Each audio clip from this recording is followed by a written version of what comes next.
Minsan din kasi pakialamero kayo sa buhay ko eh. Oy, kung di ka namin pinakailaman, sige, ano nangyari sa'yo? O di nadali sana ako. O, di buti, hindi ka nadali, di ba? Di ba? Oo na. Sige na, pinapatawad ko na kayo, manahimik na kayo. Hindi ako nadali. Nagmamalasakit lang kami sa'yo dahil mahal ka namin. O salamat naman. Thank you very much. O ano to? Kasi nga kasi nga, Ano? kotse pala nila yung nakaparada dito. Kala namin ito yung kotse ni Daddy eh.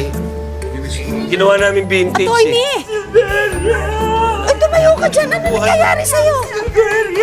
Sino si Silveria? Si Silveria po yung sasakyan po eh. O inano ka? Ito pong mga pamangkin nyo eh. Kinomata si Silveria eh. Kumata so masikla pa yung kanina. Mga pamangkin ko ang gumawa niya, sigurado ka? Oo, tsaka po. Inano nyo? Naman ang ano, ako